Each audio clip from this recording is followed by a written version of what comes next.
Welcome to the Obsessed with Plants podcast. I'm David. I'm obsessed with plants, and with my co-host here. I'm Chris, and I'm halfway through my caffeine journey of the day, which starts with coffee, then we switch to tea, and then it's old grapes in the evening, which technically is not caffeine. It's like the opposite of caffeine. That's a stretch. My tea today is good. It came from Melissa, Mama G, out in Eustis. So got my good herbal tea, my herbal tea here.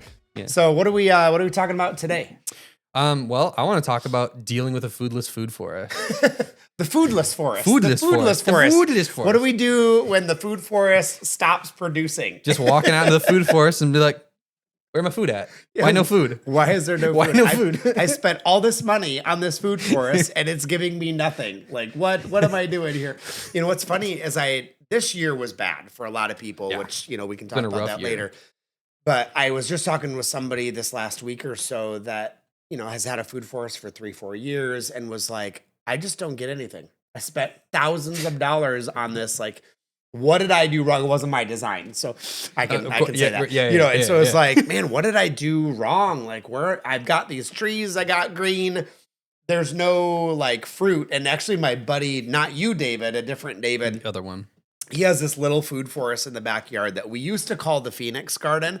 And because it would be like alive and do really well. And then it would be like dead and like nothing would grow or whatever. And he frequently, because it hasn't been maintained in like probably 4 years, and he literally calls it the foodless forest. He's like, because literally anything that gets produced, I forget to go pick the peaches and they're all gone. The raccoons get them or the cows or, whatever gets them. So what do you do when the food forest has no food? That's a cool topic, a stressful topic. Very, very stressful. Well, I guess the question is then, is it an old problem? Is this a new problem? Because if you have a design that's, never produced food, that's a bit of a different way of tackling it than if you were to just, have one, it's producing and it just suddenly stops. Yeah. So if you start a system, I mean, where do you jump off for that of like, why isn't it producing? That's a good place to start is like old problem. You're saying is like, it basically is never produced from the beginning. Like something was wrong initially in the beginning. You're 3, 4, 5 years in, and you're not getting the yield that you expected. And I do think it's right to have some expectation. Food forests, even in Florida or California or Texas, Arizona, they're not instant gratification usually. Like you're going to be survive, grow, thrive. Year one, it just survives. It barely gets by. Then it grows a little bit second year, and then it thrives the third year. But you're still, I feel like in most cases, you're still on the journey of 5 years in before you get a high maximum yield, production. And so I think for some people starting out, it's important to have the right expectation of it's going to be 3 years before you're happy. And it's going to be 5 years before it's like, I'm rocking. Like I'm picking buckets of this or baskets of it. But then for those people that are 3 or 4 years in and they're still not getting very much fruit, it's like, okay, let's assess, what happened in this scenario. So, and we'll just kind of take these a couple at a time, I guess. And for me, the first thing that comes to mind usually is I look at the dirt. Like I always look at soil, That's what happened. Yeah, what happened in the soil. And I was at a client's house actually yesterday, and they had brought in some soil when the installer, whoever it was, did the food forest. And when they did that, they brought in really cheap contractor soil, like the worst of the worst. You never know where it's coming from. It's basically glorified sand. And this is really common in subdivisions, people that put in like a suburban food forest and they're like, oh, I want this, food forest in the suburbs. Well, underneath of your green grass, which was sod, is literally contractor sand from when they built your subdivision. And it's pretty much sterile, of nothing. So I was at this food forest yesterday that they didn't realize that what was brought in very likely was just contractor sand. It wasn't even topsoil, So I think for some people, if you're putting in a food forest, if it's in a new build, subdivision going, what is underneath my soil? Dig a hole, go 2-3 feet down and go, wow, I literally hit a clay belt. I hit a sugar sand patch or I hit contractor sand. And then you can decide from the beginning, was my soil going to support what I put in? you know? Well, and with a lot of those, if you're especially in these really new subdivisions, usually your soil is only deep as your sod. Yeah. And you're generally wanting to get rid of your sod if you're going to be putting in something, like fruit trees and that sort of thing.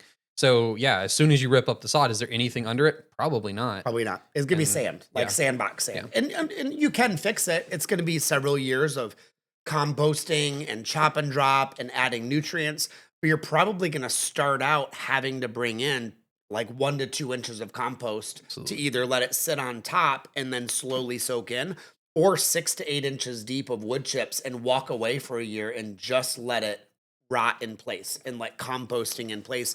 So it is possible to heal it, but it does take a little bit of time. I remember when I moved to Kansas City, which was all alkaline limestone and clay. Like digging a hole in Florida is so easy. Like the sand, it is so simple. Digging a hole in Kansas City, you feel like you need a pickaxe literally to mine it out. I mean, there's benefits and there's negatives. I mean, with the Yeah. sand, you end up digging a hole 3 times the size you meant to dig because the sand keeps caving in. Yeah, So, I and mean, you don't do that in the Midwest. Is it easier? Yeah, but I mean, you also are digging twice the size Oh, of yeah. hole. So, Yeah. And for me, when I discovered the clay there, I was like, I can't grow in this. So I had to spend almost 5 years fixing soil. Like I had this like Fox Farm, I think it was soil conditioner, which is chunky compost essentially. And I would put it in every year. And over the winter, I would take bales of straw and just let them rot under the snow, all winter long, because it's like I knew my soil was bad from the beginning. So I think that's a cool place to start for people that if they've never had a food forest producing, it's probably, first and foremost is probably soil related. Would be my thought. Like I think secondly for me, if it's not your soil, is probably bad design. I hate to say it like that, but it probably wasn't planned very well. And a couple months ago, I was going through this subdivision, and I love like looking in other people's yards and go. Yeah, I mean, me too. I'm a total like people watcher, and especially if they got a food forest, I'm backing up, I'm in reverse, I'm like looking all over, and I saw this food forest, and I can almost tell nowadays in Florida. I know most designers in Florida, and everybody has their own unique style. And this style, was a newbie. I ain't saying no names, was a newbie because they literally had banana trees, avocados, and mangoes like all in together. Mhm. And I had this awesome conversation yesterday with Grow Your Own Florida. So Patrick Lang, fantastic, does a lot of annual vegetable stuff. And he was like, bro, you can't do avocados and bananas together in the same spot. Well, technically you can. They are going to survive. And he brought up a great point. It's like avocados and mangoes, they want to be on the highest point of the property. They want to be high and dry. They love to get good water, but they want to dry out immediately. Like they don't want to be wet longer than a day, or they get mad, they get root rot, they get nasty. Bananas want all the water all the time, roots wet, soggy, composting, rotting material. So can you put them side by side? Yeah, kinda, but they have such different soil requirements and biology requirements. The water requirements, the nutrient requirements on them are so different. So it's like, can you do it in a food system? Yes, but neither of them are going to be at like level 10. They're going to be like 6 out of 10. I mean, and I've seen some people that are successful with it, but they use the bananas for a chop and drop, and their goal long term isn't to get bananas off of it. It's And just you've there done to that be- really successfully, is using your bananas as a soil builder and a protection Yes. for your avocados. Talk about that a little bit, why you did that. Well, the whole reason I did it initially was the close up to the house is where I wanted the bananas, just for some protection, from the cold and the elements. Plus, you have that rain catchment, so it's creating a wetter area in a bit of a quote, but it's not that much wetter because But I there's still do sugar have sand. to give you mad props for this, because I've totally stole your idea. Which one? Of the banana idea of planting them off the drip edge of the house, like where there's no gutter on the house and the water runs straight down, and planting bananas there.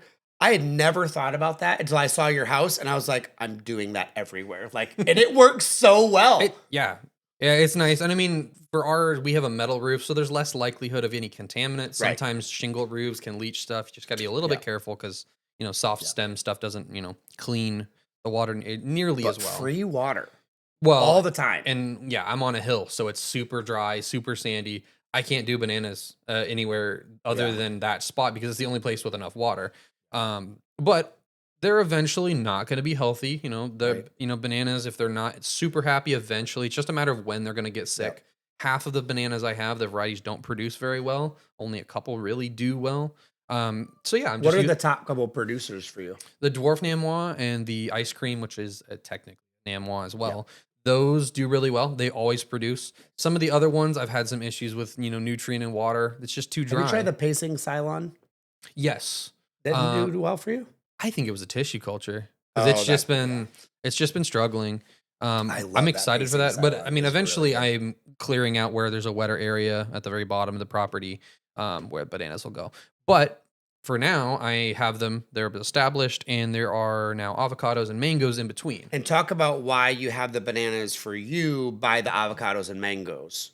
Yeah. So Because normally it's not a sorry. good idea to have No. your avocados and mangoes together. You are doing the bananas temporarily Yeah. for a purpose. And why? So those are going to be for chop and drop. Okay. They're not going to produce enough fruit really to serve that purpose, and I'm just using them to propagate more, so I can have them, more varieties, and just Yep. I'll get more production down the line if I have more trees. And I'm going to eventually cycle those bananas out as the trees Right. grow, and then that allows the other trees to take the place of the bananas, and eventually the bananas are going to be completely removed over That's smart. time. Yeah. Just to try to improve that soil. Bananas have so much water stored in their Oh, yeah. bodies that they kind of work like a sponge, so when you Yeah. chop them and drop them, they can For a just long slowly time. yeah, I mean, long yeah, time. And it's nice because for your avocados, when you chop and drop those bananas around it, you're getting all that potassium yep, and the phosphorus. You're getting all those minerals to your avocados. Plus, kind of the bananas are wind protection. It's frost mhm, protection. It's a cheap plant, yep. to plant around it that can be easily removed. It's like you could do a Mexican sunflower, but those aren't easy to remove. No. So it's like I like your idea of doing bananas around avocados and mangoes short term for a reason. But for Well, somebody doing a design, they should not be together in a design in a long-term and setting. and the bananas, they can be essentially taken out at any point with a machete. All you'd have to do is chop them and Yeah. then take out the center of the ring, with like a knife or something. That'll Yep. kill that particular plant. You may have to do that a couple times, but if you have something like a Mexican sunflower, that's going to keep coming back from the roots Right. unless you get a stump grinder and basically, Yeah. and it'll take years of constantly chopping that, which isn't a bad thing. But if it's a transitional species, Yeah. it's a little bit hard. And I think another way that design, like poor design, can impact the amount of fruit that you get is also in relation to planting too much of one species Absolutely. that is sucking up all the nutrients at Absolutely. once. So like it's for somebody that plants too many of the prunus species. So if we're doing like a lot of nectarine and plum and peaches together, they all flower, they all fruit at the same time of the year. They're all using the same nutrients. And then when they're done, they're just like, bleh, and the soil goes, I have nothing left. You all Yeah. just sucked the life out of me. And so if you do too much of one species, a monoculture, even though it's like peaches and plums, yes, are different, they're taking the same nutrients at the same time. So diversifying and doing like a loquat, a peach, an avocado that are all going to be producing at different times in the same area, then you're not taxing your soil by taking out all of the life and nutrients at once. Well, it's like with traditional, annuals and stuff, how you'd have fields that you'd rotate. Mhm. I forget the method's name, but you'd do this kind of crop this year, and then you'd Yep. rotate your It's field. crop It's rotations. Yep. just crop rotation in place. Yep.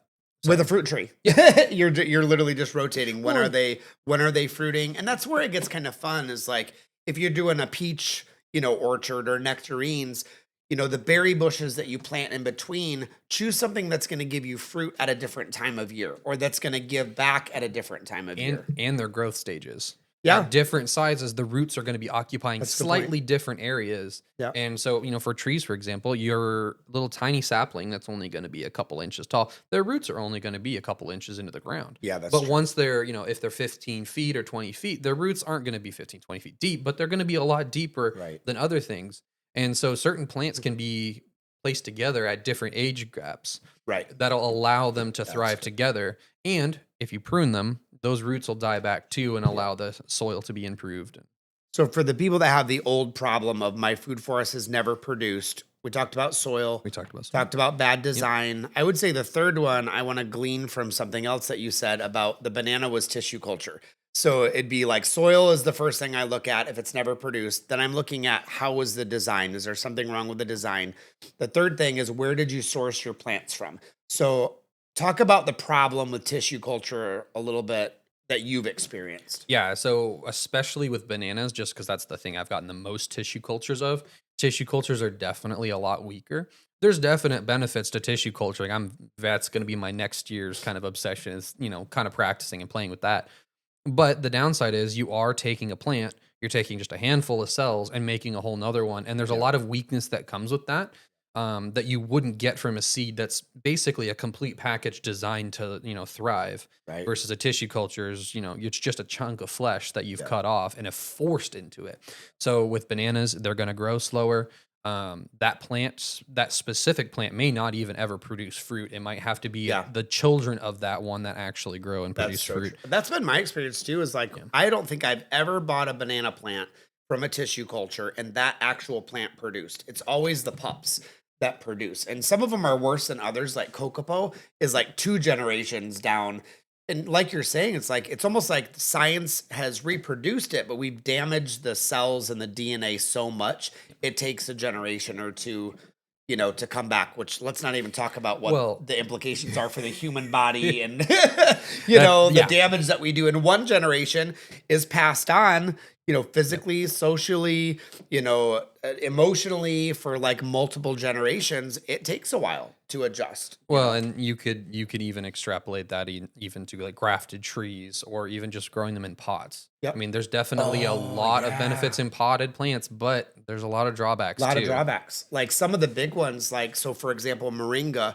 I would never buy a moringa in a 3 gallon or bigger because it always like if this is my pot, moringa has a taproot. The moment that taproot coils in the bottom, it's never going to grow deeper again. You're Yep. not going to straighten it out. There's no flat iron for the roots. So it's like I want my moringa trees to go in the ground either from seed or seedlings because that taproot begins to turn. So on the Right. note of taproots, the other thing that I'm thinking about is like getting avocado trees. So as a designer, I try to encourage people like avocados and mangoes, get the biggest one you can afford up to 15 to 30 gallon. I would never go 30 to 65 or 100 gallon on them because every single time the taproot has reached the bottom. And honestly, I've had trees like I'll put in a 15-gallon avocado and a 30-gallon avocado. And because the root system on that 15-gallon is healthier, by the 2 or 3 year mark, even though this one was bigger to begin with, it's slower to get established. So my smaller tree is way bigger and healthier. Don't waste your money on 30, 65, 100-gallon trees unless you're in a subdivision, you have to have instant gratification, you have a health crisis. Okay, then maybe consider doing it. But you got to know who that seller is and that nursery is to know that taproot hasn't hit the bottom. And it's hard to tell that. You can't just Yeah. magically x ray into a plant and look. So it's like if I'm buying trees myself, like an avocado, I'm not going to mess with a 1 gallon. I'm not going to mess with a 3 gallon. Definitely a 7 gallon, which is going to be 75 to $100 depending on your avocado. But if you could do a 15 gallon, to me that 15 gallon is the sweet spot. Like I like that 15 gallon size. 30 gallon is hit and miss for me because if that taproot hit, it's going to be slow. But if it's a good 30 gallon, oh, she pretty. She pretty. Yeah, I'm gonna say something a little on the more controversial side because Mhm. I have a lot of friends in the nursery industry. Yep. But Same. um, I think that my new belief, and granted, this is from a neglected, terrible property soil wise. I have huge soil problems. I think that you shouldn't do potted plants at all. Yeah. Planting from seeds, amazing. Or Yeah, direct from cutting. and I understand why you do it from cut or from pots. There's so many benefits to it, Yeah.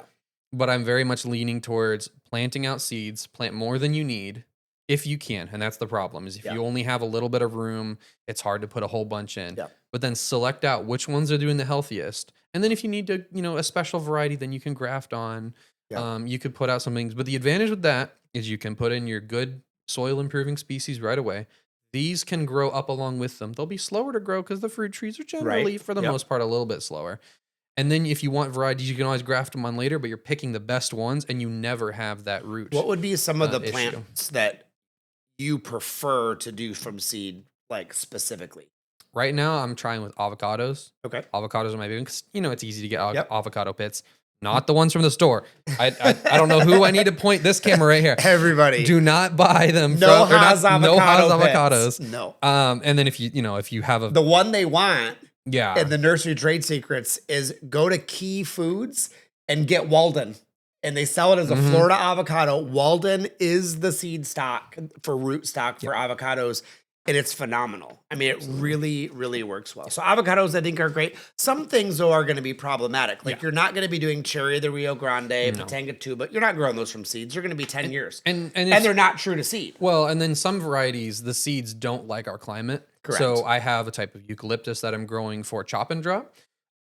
People worry about it being invasive. I'm not, because the seeds is that literally the Carimbia? Yeah, the Carimbia. It's like called Katagai, I think, is the name. There's so many different spellings on it. The seeds won't sprout in the sand. Right. I don't know why. Yeah. I'm thankful because then I don't have to worry about invasive issues. Yeah. But the only way I can get the seed to sprout is in that nursery environment. Yeah. And that's why I really lean towards what's called an air layer bed. And the goal of that is just a big old, planted bed, elevated off the ground. So like a sandbox. Exactly. Okay. But then there's a gap of air. I try to make it more than a foot. What's your bottom of the bed? Shade cloth. Use shade cloth to hold in the soil on the bottom? Okay. Yep. And if you are going for really thick, because the deeper the box, the longer you can leave the trees in, you may need to put some sort of wire or some sort of mesh. And then that allows the roots to grow out laterally. It doesn't work good for taprooted trees. Self-pruning, basically. Yeah, and the roots will then expose to the air. They'll cut back, and that'll force the roots to then grow outward. It's not perfect. There's a lot of negatives with it too. But the advantage that if you have the time to just have a little garden bed with a bunch of little seedlings, you want to try. A lot of quantity in that. Yeah, and the advantage is you can pack them in as tight as you want to, and then you just fertilize a little bit, and they will compete with each other. So it'll force them to grow upwards and outwards. And then you can just I will make fun of you, though. It looks dorky. Oh, it does. It does. It looks weird. My OCD just goes, I can't do it. I can't do it. It's my OCD. But it does work. But see, I have a lot of problems with my pots drying out, and those don't dry out as quickly, even though they're exposed to air. But, it does work. You need room for your garden bed, but it allows me to tinker with seeds. Yeah, I have my little seed starting area. And you can do a lot at once in a small And I neglect my seeds. They get bound up in the pots if I leave them like that. So that's because I'm kind of a bad plant dad. And I'm the hover parent. I'm always the hover parent. So getting back to the old problem, my food forest has never produced. First, look at soil. Second, look at how's the design. Third, what was the plant stock looking like? So let's transition to the new problem of my food forest has produced in the past. It's given me good fruit. It's given me good produce. But for whatever reason, it's not producing a whole lot right now. So what are some of the reasons like why that would be? What's the first one for you that kind of comes to your mind? I mean, I think you need to leave a little bit of grace for your garden. If you had a good first year or two, probably the second year, because your first year is your growth year. Yeah. And sometimes even the third year is when you get your good production. So give them a little bit of grace to start off. What are we dealing like with weather? Because weather is a huge factor. This year especially, I think you said at the beginning, it's been rough. Certain plants are okay with it. My starfruit loved it this year. Let me just do a year in review. So in case people review. Are not listening, in case you weren't out in the garden, December, oh my gosh, the year for us in Florida. Rainy season started really, really late, like 2 months later than normal. And that's been trending later and later every year. Every year. The last 8 years, it's been later by 2 months. And this year, but when rainy season arrived, most of Florida was in extreme or severe drought phases. Then when it arrived, we did not get the daily rains. So it wasn't really a rainy season. So here the water table is still down 8 inches. Now we have high levels in the river behind us because of all the rain in Mount Dora, but we never really got the rainy season. And now coming into winter, our evenings are very cool. They're 40s and 50-degree nights in a lot of Florida. And people are still watering, so they're planting seeds like in their raised beds, and everything is rotting. Like the seeds rot in the ground. And it's not because anybody in Florida did something wrong. We need to adapt, but primarily the weather was rough, which I think leads to the second thing is water. That water, it's not just weather, are we getting rain?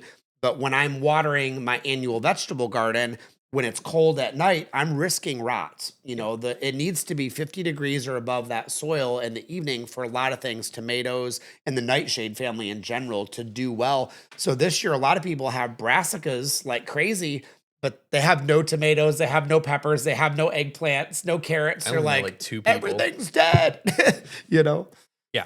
And that's hard. So weather first, then water. I would say the third thing for me would be some kind of like a contamination as an input. And the thing that comes to mind is a couple years ago, the Grazon thing really got into full gear, into high gear.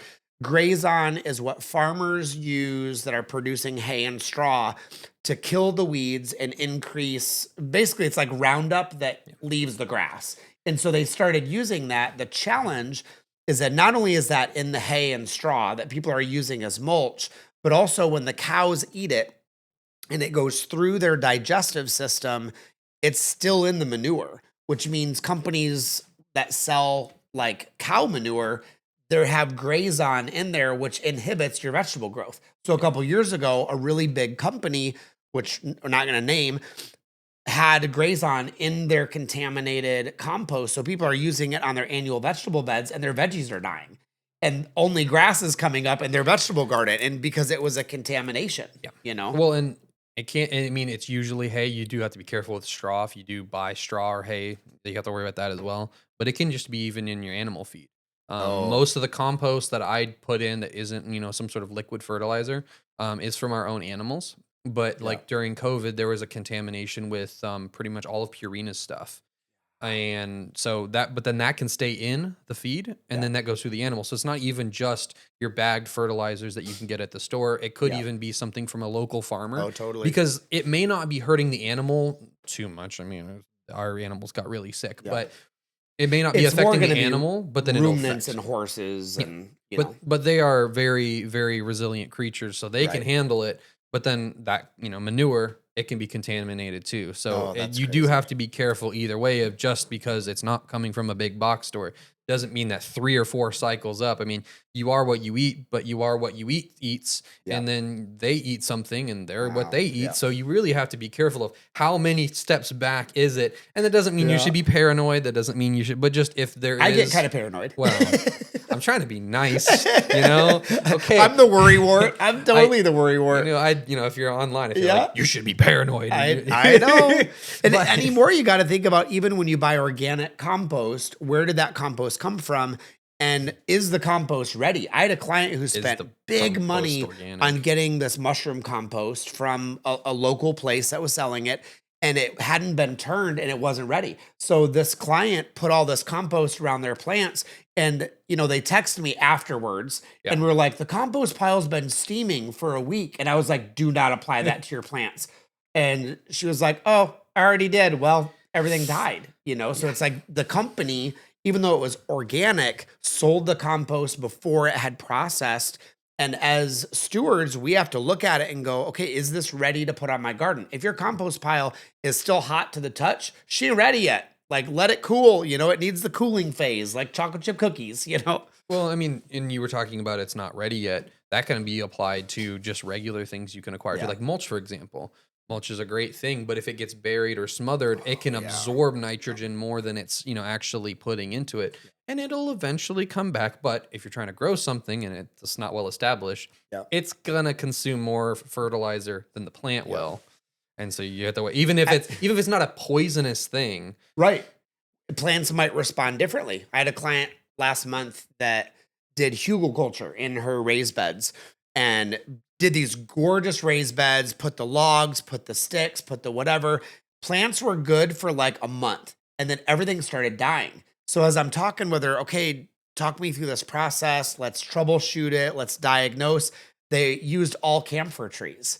And camphor, it is a terpene. It is very, very high level terpene, and it's alleliopathic. And so as those logs were decomposing, the camphor tree was doing its job. It's killing everything. Like it's killing the bacteria, it's killing the other plants. And I was like, oh that no. feels so So it's bad. like, we're going to let those raised beds rest for a year and just give them a chance to, do their thing. So we talked about weather, Yep. talked about water, talked about Contaminants. contamination. Fourth one, I would, Nutrient consumption. Like yeah. I was Oh, that's talking good. about Yeah. with the Like nutrient, it drops yeah, like suddenly. like with the Yeah, wood yeah, yeah. chips, but that can be more than just wood chips. That can Yeah. be plants in your system. So the problem with the wood chip part is with all of our good intentions, wood chipping, we always do 5, 6, 8 inches deep.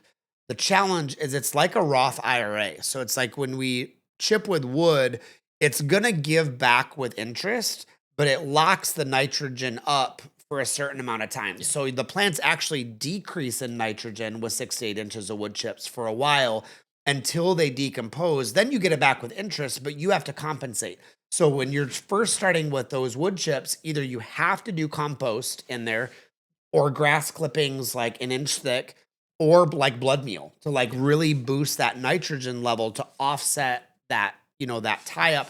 I think the other thing that can cause that nutrient drop is if you get a couple good years of fruiting and then it stops, are they chop and dropping enough? Is the steward, is the owner, am I chopping and dropping my plants enough to cycle the nutrients? Because like beans and peas and legumes are great, but they don't give you nitrogen unless you chop and drop. Unless they die, it doesn't release the nutrients out. So are you chop and dropping with frequency? My personal belief is that Mexican sunflower and Napier grass as chop and drop should never be taller than 6 feet tall. Because once it's taller than 6 feet, you get a woody stem, it hardens off, you're getting a high carbon level, but your nitrogen is tied up. It takes longer to decompose. It's all carbon. So if it gets above 6 feet and it's woody, you need to put it through a chipper if you're going to be able to use it correctly. So it's like either you're not chop and dropping or you're waiting too long and it's like being done incorrectly. Yeah. So Well, and then different stages too. Like you said, the sunflower, as it gets older, it changes what its composition is. Those soft, green stems are mainly nitrogen, but then by the time you get that woody stem, it's mostly carbon. it's carbon. And that nitrogen's now locked up in that stem. Yeah. And if you don't have the right, fungi and bacteria to break it down, that's going to be locked up in the top of your soil for years. Yeah. And that's not necessarily And you can the break it down, worst but you've thing. got to bury it, lasagna mulch it, add probiotics. But it's going to take time. But those two things you just mentioned, those root very easily. So don't bury them unless you are very happy with your entire garden. Exactly where they're going. Exactly where but again, it's like to fix it, you need to be involved in your system. Like your Napier grass, your chop and drop, your beans, peas, and legumes, the Mexican sunflower, it should not be taller than 6 feet. There's no reason for that except coming into winter, if you're using it as protection for frost, great. Let it get to be that tall again, but just realize if it hardens off, you're wood chipping or you're using it to propagate somewhere else. I mean, any system in nature, the nutrients has to be forced to be used in. Yeah. Very rarely does it just happily become part of the system. But nature has ways. You have storms that knock over trees. You have animals that trample and consume. You have wildfire. All of these different things are disturbances that add to the soil, add to the nutrients. We need bison in America again. More bison. But see, if your backyard and you have, a little 400 square foot garden, kind of can't have a bison. So you have to be the bison. Yeah. You come through, make sure that this disturbance happens. Be your own bison. There's your soundbite. Be your own bison. Be your own bison. There used to be this employee at a natural farm, and he had like giraffe and water buffalo and like the weird zebra, like all this crazy stuff. So as soon as you said be your own bison, I was like, I totally know who that is in my mind that had the water buffalo. I remember him telling me he was trying to get rid of that. Anyway, I think the last thing for me on if it's not producing, like what is the problem, is probably just looking simply at it could just be a natural cycle for the plants because plants really do take a year off. Like for me, I don't know if I've ever had a peach year and a plum year be like max producing the same year. It's like every year, it's either I'm going to have a good peach year or I'm going to have a good plum year. I feel like it's kind of the same with avocados and mangoes. Like I don't usually have a dynamite avocado year the same night or same year that it's a dynamite mango year. Like they They have natural cycles. And I think for most plants, if you have a really good year, usually the next year is going to be a little slower. It's used up all of its reserves. There's a natural kind of ebb and flow. Yeah. Well, I mean, and like this year, a lot of my stuff is stressed, but my star fruit, they're doing great. They love this weather. Yeah. They don't like freezing, but they do like a little bit of cold from chill. time to time. Yep. And they've been loving it. In my mangoes, I legitimately thought I was having a huge problem with my mangoes. Wow. And this has been my best growing year for mango, the actual tree. Yeah. And a lot of green growth. Yeah. Yep. I mean, we're talking like just in the last 2 months, like 5 to 6 inches of, trunk growth. And that's never happened for me before. Yeah. And I think over most of Florida, a lot of people are seeing mangoes flowering this year a little bit sooner. Like there's a lot of people flowering right now, and it's usually mid-January, end of January before they're in full flower. But some people, I'm watching them on Instagram or whatever, and they're full on blooming and blossoming. It's like, hey. Depending on how the rest of this winter goes, we may get it really cold, may get really hot. I feel like at this rate, it's going to be really hot just because I said it was going to be really cold. And like November, I was like, it's going to be a bad year. Yeah. And it's probably just to spite me. But you never know. I mean, every year is different. Every plant requires different things. And that's not necessarily a bad thing. Sometimes it can trend towards a bad thing, but then that's where the design comes in. We need to plan for these things. For that ebb and flow. Because very rarely is it a sudden snap of a change. Usually it's a slow trend that we're just maybe not willing to look at or listen yet. Yeah. And I think that's a good point about designing intelligently in it. Like, a family goes, we like berry bushes. Okay, we'll get 5 different types of berries. So get a cherry of the Rio, get a patanga tuba, do some blueberries, you know what I mean? Like choose 3 to 5, some mulberries, do 3 to 5 types of berries. So every year somebody is going to be doing well. It's going to have that natural kind of ebb and flow. But I think that kind of relieves stress for a lot of folks too. Always wanting to like point the finger at something, especially people like me that are like hover parents with my plants. Like I want to do too much, is to be able to go, you know what? This is not my fault. I didn't do anything wrong this year. It was the natural cycle of the weather, of the plant, of the species. It's okay to have it not be anybody's fault. Like, and even for humans, like we have weeks that we're naturally really busy, really energetic, highly caffeinated. And then the next week, we kind of need to rest. Like we need a little bit of a Sabbath time. And I think it's important to recognize that's how God created us. It was to have these cycles and these rhythms. And our plants are really not going to be any different. And speaking of cycles and rhythms, my cycle has very much depleted. Because you were sipping on it. I was sipping on it intensely the whole time. So hopefully for those of you that have had a food forest that has not produced, that this is a little reassuring. It might not be anything that you've done, that you're doing. Plants have natural cycles. They have natural rhythms. So does the garden. But hopefully this gives a few things to consider as to how do I address this? Is it my weather? Is it my soil? Is it a design problem? Is it a contaminant that's brought in? Like to be able to go back and kind of assess and look at those things. And before you guys leave and click on the next video, if you wouldn't if you wouldn't mind taking a moment just to like, subscribe, click the notifications bell. It just helps the algorithm and get the material into the hands of the people that need it and enjoy it the most. Absolutely. So, alrighty, have fun. We'll see you guys in the next one. Yeah. See you later. Later.